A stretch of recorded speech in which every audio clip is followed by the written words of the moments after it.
यो चाहिँ किङ हो र यसलाई चाहिँ कसैले यसरी छोयो भने चाहिँ यसरी चाहिँ आइहाल्छ।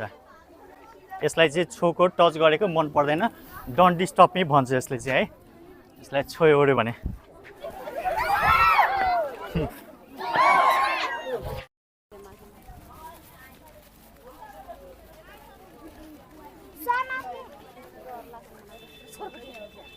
कहाँनिर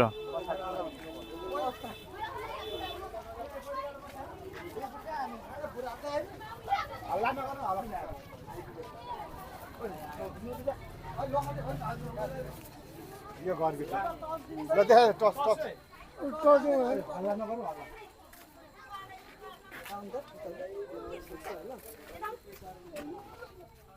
देख्नु र ए भयङ्कर ठुलो छ।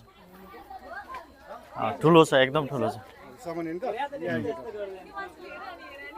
यस्तो गरौँ अब सर्प ठुलो रहेछ, त्यो झोलासोला सबै निकालौँ पहिला। ल हटाएँ हटाएँ, म यो सर्प हाल्ने झोला मिलाइरहेको छु है।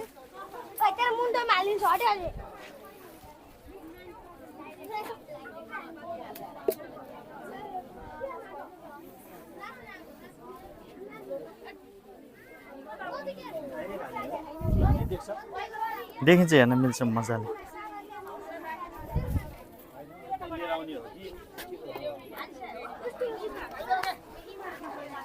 ल म सर्प निकाल्न गएँ, तपाईँहरू उहाँ रोडमा बसेर हेर्नु, नजिक कोही पनि नआउनु है। टोक्यो भने फेरि मलाई नभन्नु है त, भाग्न सकिँदैन यसले लखाट्यो भने अहिले फेरि उता गएर बस्नु सबैजना। दर्शकबिनहरू नमस्कार, म दिपक नेपाल, मेरो घर बाराको सिमरा हो र अहिले म महेन्द्रनगर भन्ने ठाउँमा आएको छु र यो घरभित्र चाहिँ एकदमै ठुलो किङ कोब्रा सर्प पसेको छ र एकदमै छिटो चाहिँ अब सर्प समाउन गइरहेको छु, किनभने सर्प चाहिँ एकदमै अप्ठ्यारो ठाउँमा छ। समाउँदा अब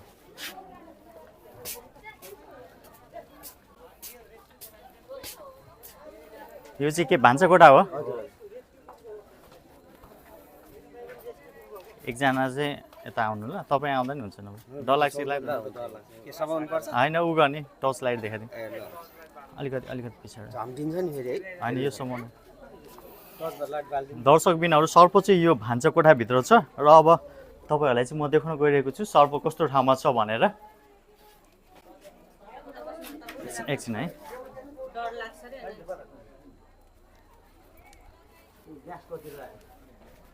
दर्शकबिनहरू सर्प चाहिँ यो के अरे यो किचन ऱ्याकको चाहिँ पछाडि छ र अब तपाईँहरूलाई चाहिँ म सर्प देखाउन गइरहेको छु कस्तो ठाउँमा छ भनेर। मैले चाहिँ बारम्बार भनिरहेको हुन्छु तपाईँहरूलाई, सर्प चाहिँ भान्सा कोठाभित्र र सुत्ने कोठाभित्र चाहिँ पसिरहेको हुन्छ, त्यही भएर चाहिँ भान्सा कोठामा आउँदाखेरि र सुत्ने कोठामा जाँदाखेरि चाहिँ एकदमै सतर्क हुनु भनेर चाहिँ भनिरहेको हुन्छु। र यतातिर चाहिँ चारैतिर खुल्ला खुल्ला छ, त्यही भएर चाहिँ सर्पहरू चाहिँ आएको हो। यस्तोमा चाहिँ हामीले चाहिँ जालीहरू लगाउनु पर्ने हुन्छ।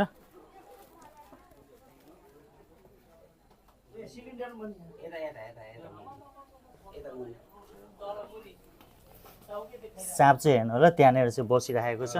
यो सर्प चाहिँ म तपाईँहरूलाई चाहिँ राम्रोसँग देखाउन गइरहेको छु। अब तपाईँहरूले चाहिँ देखिरहनु भएको छ, यो चाहिँ किङ कोब्रा सर्प हो, ब्ल्याक किङ कोब्रा।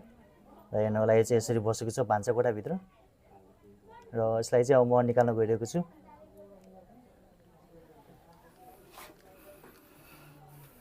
दाइ तपाईँको मोबाइल राख्नु, योबाट रेकर्ड भएपछि आउँछ क्या, तपाईँको अनुहार पनि आउँछ, त्यो तपाईँले खिचेकोबाट तपाईँको अनुहार आउँदैन बुझ्नु भयो नि। तपाईँ चाहिँ मजाले लाइट देखाउनु है, पर्दैन।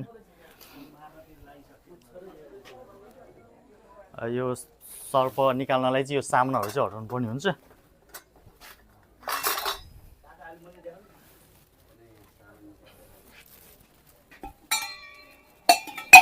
यसको पछाडि छ क्या, त्यही भएर निकाल्न गाह्रो छ।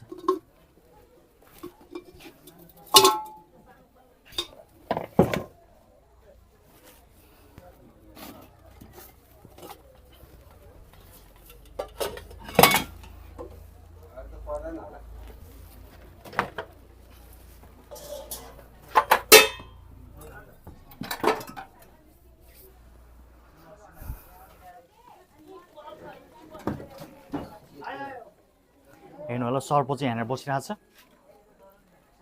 हेर्नु होला सर्प चाहिँ यहाँनिर चाहिँ बसेको छ र सर्प चाहिँ एकदमै भयङ्करै ठुलो छ। अजिङ्गर यो सर्प चाहिँ अजिङ्गर जत्रै छ एकदमै ठुलो छ हेर्नु होला। अब यसलाई चाहिँ म ढिलो नगरिकन सम्झाउन गइरहेको छु, कृपया भिडियो अन्तिमसम्म हेर्दै गर्नु होला।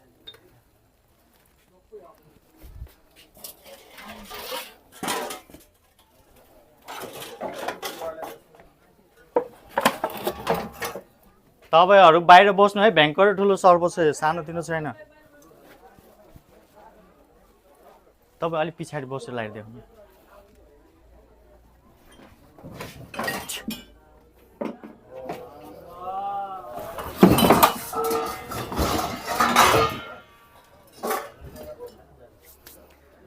अब सर्प चाहिँ राम्रोसँग चाहिँ म तपाईहरुलाई चाहिँ देखाउन चाहिँ गइरहेको छु। हेर्नु होला सर्प चाहिँ कति ठुलो छ भनेर। तपाईहरुले चाहिँ देखिरहनु भएको छ, सर्प चाहिँ एकदमै ठुलो छ। हेर्नु होला यो चाहिँ किङ कोब्रा सर्प रहेको छ र यो चाहिँ एकदमै ठुलो छ।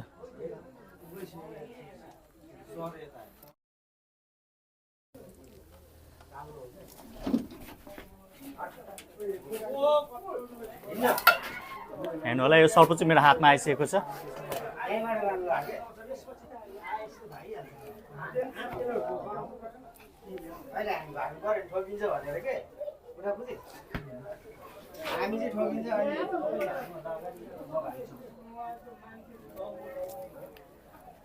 तपाईहरु भाग्न रेडी भएर बस्नु है।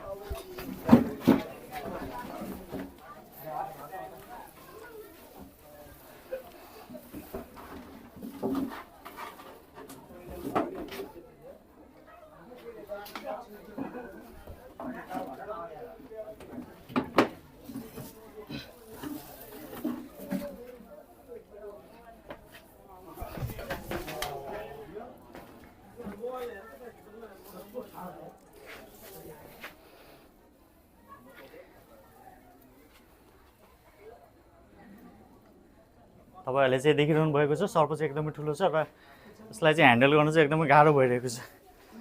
एकदमै भारी भरकम सर्प रहेको छ यो।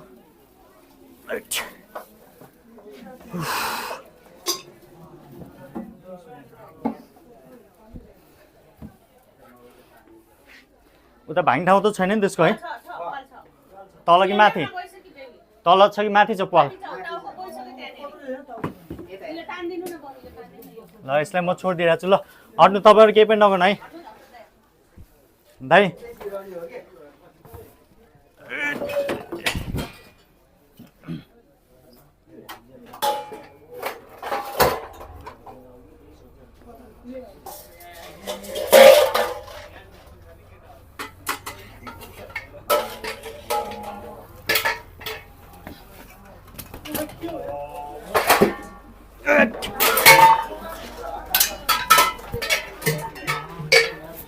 हेर्नु यहाँ यता अजिङ्गर भन्दा पनि ठुलो छ। हट चाहिँदैन चाहिँदैन, त्यो मैले बाहिर झोला रेडी गरेर राखेको छु, त्यो बिग्रेला है। हेर्नु होला एकदमै ठुलो सर्प रहेको छ र यो सर्पलाई एकछिन नजिकबाट देखाइदिनु होला बिस्तारै।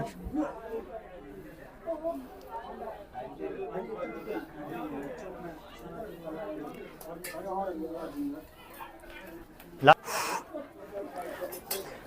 हट्नु है, हट्नु है। आए आए आए।